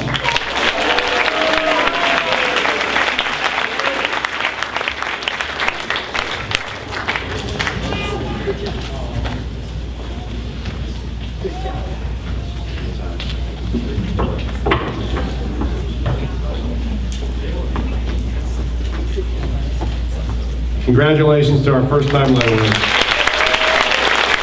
Thank you. I'd like to note the following additions to this evening's program. Since the program was printed on Tuesday, we were notified that the following students were either selected to or won All-State status. Austin Dutcher for baseball, Ignacy Sayas for tennis, and Sean Parker for track.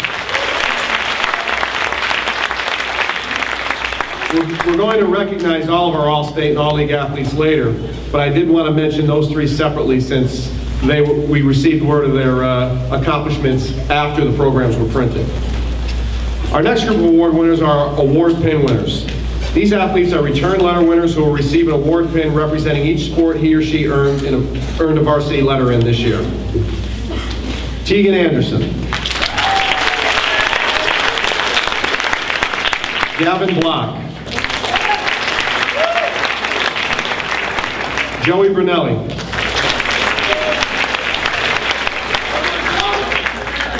Alejandra Cespedes, Alicia Crossley, Joe D'Amelio, Ricky Gamlin,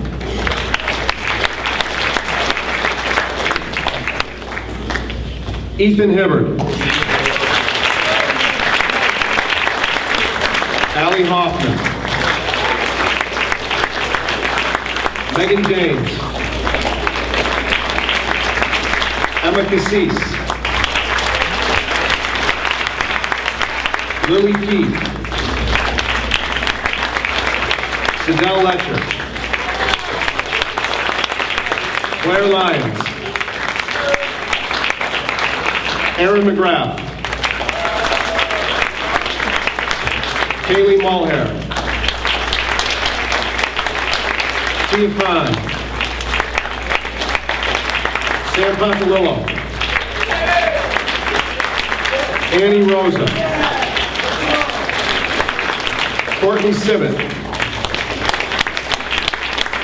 Bridget Snyder,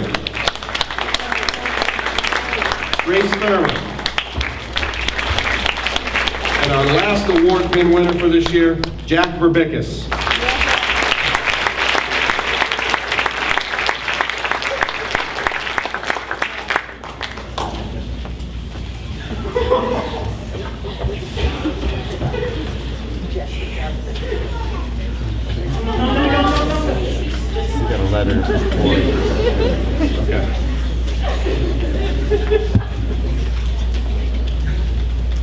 Congratulations to this year's award winner.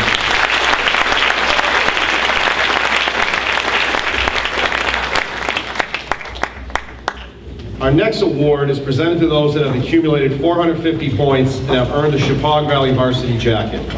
In order to accumulate 450 points, an athlete must have participated in more than one sport and have participated in a minimum of 6 full athletic seasons. This year, in addition to juniors and seniors, we have one of the largest groups of sophomores in recent memory to have earned varsity jackets. Eliza Effioni. Julia Billings. Cassidy Borger. Armin Sarek. Brandon Cheney. Olivia Cody. Tiernan Crossley. Chance Dutcher. Andreas Espinosa. Mike Fiore. James Foote. Abby Gora. Lexi Gilbo. Grace Hardy. Cody Jordan. Josh Jordan. Jack Kennedy. Tierney Kovacs. Hannah Lasky. Amy Lowe. Sophia Mancinone. And the last of our first half of award jacket winners, Mike McCluskey.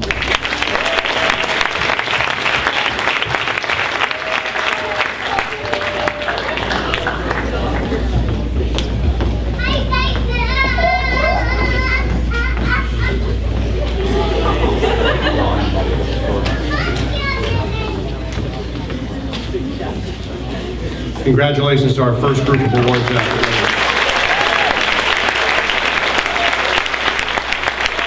Now to start with our second group, Mallory Noon. Avery Noto. Allison Parker. Dominic Faraci. Jack Pesci. Bailey Cody. Aileen Rosa. Jack Schneider.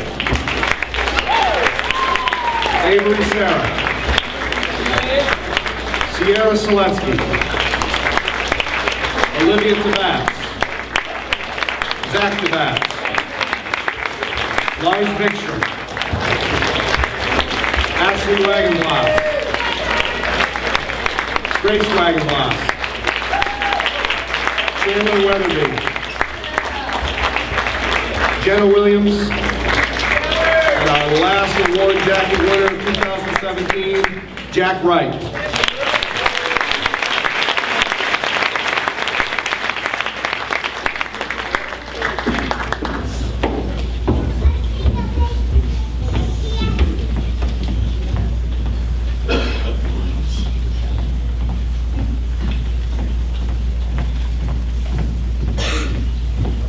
Congratulations to both groups of our jacket winners.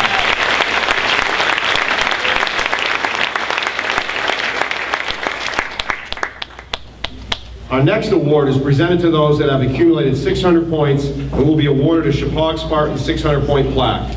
The earliest an athlete can win this award is in 11th grade, and along with many seniors, there are also some juniors who have reached the 600-point mark. Lauren Bresson, Olivia Cody, Nick Fleming, Nick Iannazzo, Cody Jordan, James Kennedy, Tierney Kovacs, Emma Krebs, Kyle LeMay,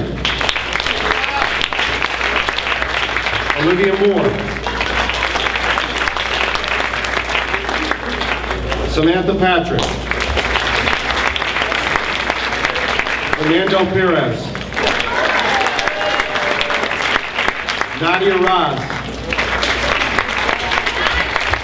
Tom Roche, Ronnie Seeger,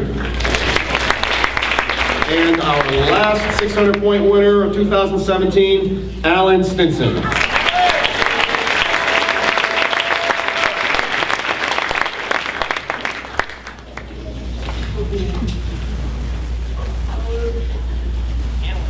Congratulations, 600-point winners.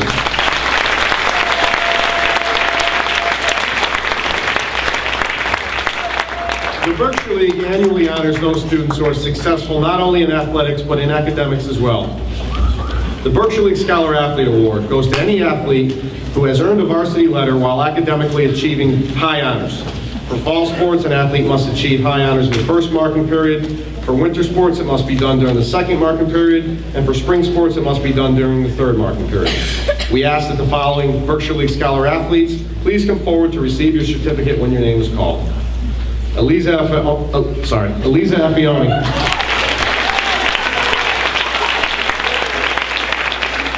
Gabriella Amato.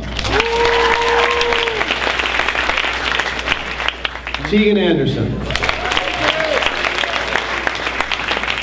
Karen Crossley. Alicia Crossley. Isabel Eddy. Mike Fiore. Abby Gora. Carly Gruss. Grace Hardy. Ethan Hibbert.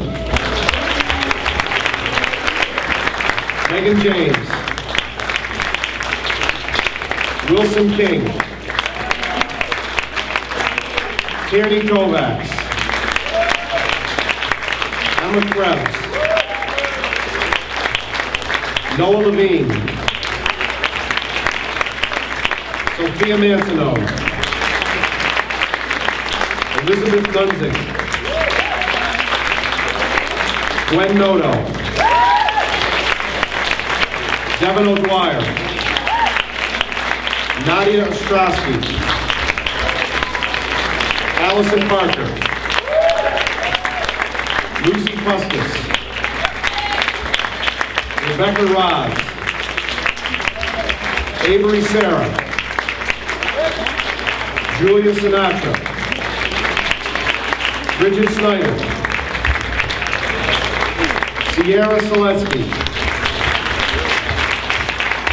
Mahalet Steinmetz. And our last Berkshire League Scholar athlete, Annika Vikstrom.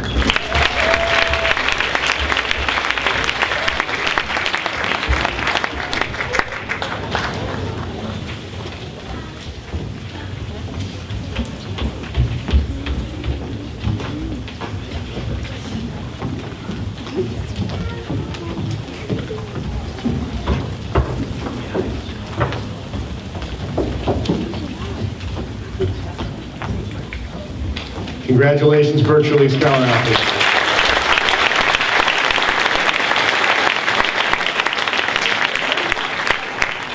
The Chippewa Valley Scholar Athlete Award is given to the top senior boy and top senior girl student athlete both of whom have displayed a commitment to excellence in the area of academics as well as athletics.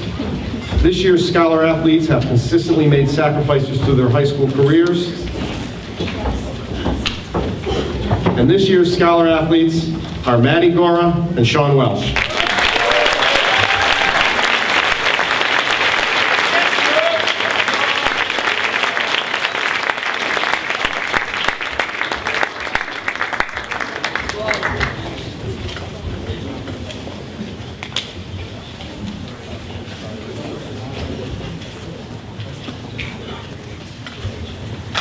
Congratulations, Maddie and Sean.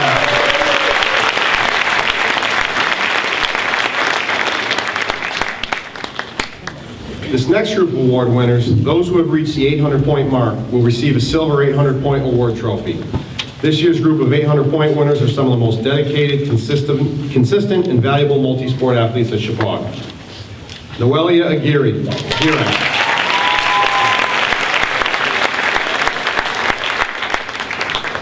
Lauren Bresson.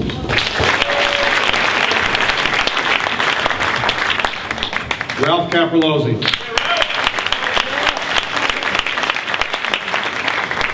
Eamon Crossley.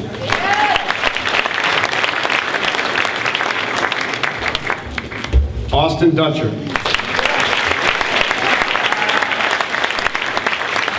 Connor Dusky. Madeline Gora. Paige Johnson. Ellen Krebs. Sean Parker. And our last 800-point winner, Sean Welsh.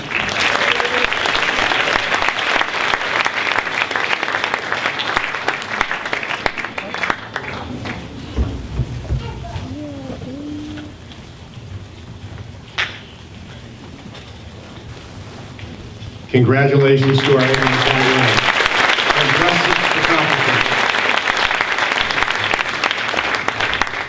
This year, we have had students named to the Berkshire League All-Star teams in their respective sports, as well as all-state athletes. Berkshire League All-Stars received their awards at last night's Berkshire League All-Star Banquet, but we would like to recognize their achievements here tonight. I'd like to ask each All-Star athlete to please stand when his or her name is called. Sean Parker. All-state in cross-country, indoor track, and outdoor track. Berkshire League All-Star in cross-country and outdoor track. Olivia Moore. All-state and the Berkshire League All-Star in field hockey. Austin Dutcher. All-state and a Berkshire League All-Star in baseball. Ignacy Saez. All-state and a Berkshire League All-Star in tennis. Paige Johnson. Berkshire League All-Star field hockey. Chandler Weatherby. Berkshire League All-Star cross country. Jack Pesci. Berkshire League All-Star in swimming. Zach Gabatz. Berkshire League All-Star in swimming. Diego Gutierrez. Berkshire League All-Star in swimming.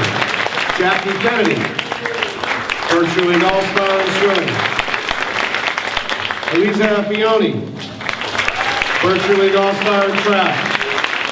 Noelia Aguirre. Berkshire League All-Star in track.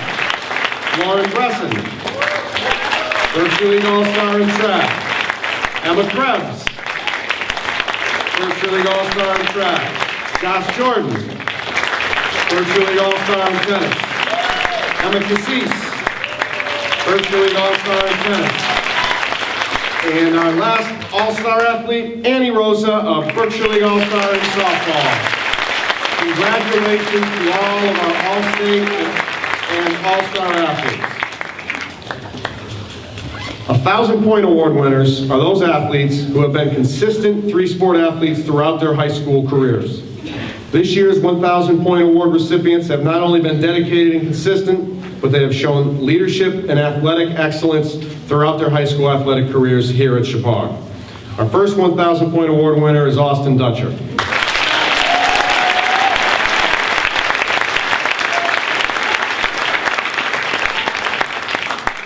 Our next 1,000 point award winner, Maddie Gora.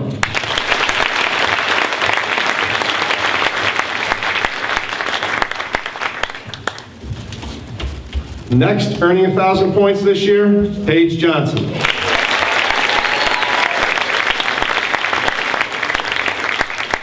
And our last 1,000 point winner for 2017, Sean Welsh.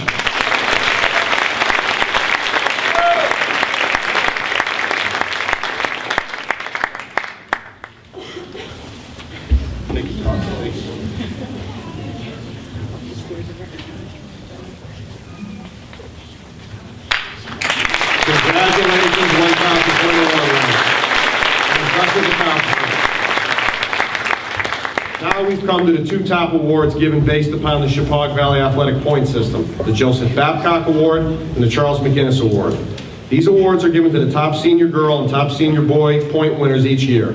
It's important to note that these awards are based upon point totals and they are not judgments of athletic ability. However, it's also important to note that an athlete cannot win either of these awards without being one of the school's top athletes. Winners of the Babcock and McGinnis Awards are those athletes who have consistently made great contributions to their respective athletic teams from freshman year throughout senior year. The Joseph Babcock Award, which goes to the senior girl who has accumulated the most points, was initiated in 1980 by the Chippewa Valley High School coaching staff. Joseph Babcock was an avid sports fan that rarely missed a field hockey, girls basketball, or softball game. Mr. Babcock has had this award as well as the scoreboard in the gymnasium named in his memory. As a member of the soccer, ice hockey, and tennis teams, the winner of the 2017 Joseph Babcock Award is Maddie Gora.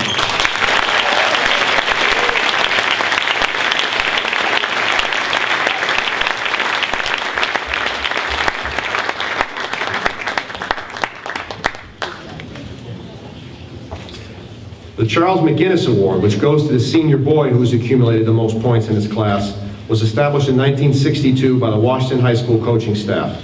Charles McGinnis was an avid Washington High School sports fan who has had this prestigious award named in his memory. As members of the soccer, basketball, indoor track, outdoor track, and baseball teams, the winners of the 2017 Charles McGinnis Award, with a tie after 4 years and 12 athletic seasons, are Austin Dutcher and Sean Welsh.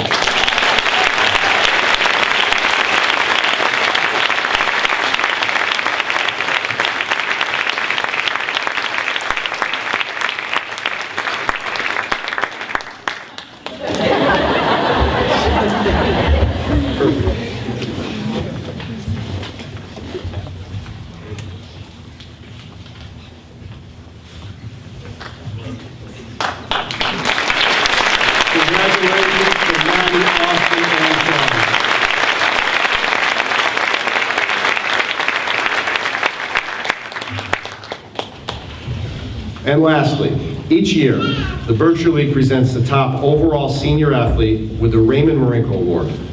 Raymond Marinko, who while a coach and athletic director at Wowogo High School, influenced not only his students, but the league as well, in the best tradition of all that is admirable in the field of athletics.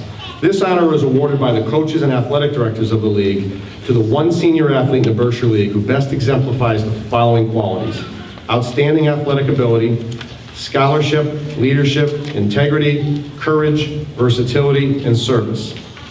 This award is the only league-wide award given to an individual, and is a very prestigious honor. I am proud to present to you, as announced at last night's Berkshire League All-Star Banquet, the 2017 Raymond Marinko Award goes to Chippewa's Sean Parker.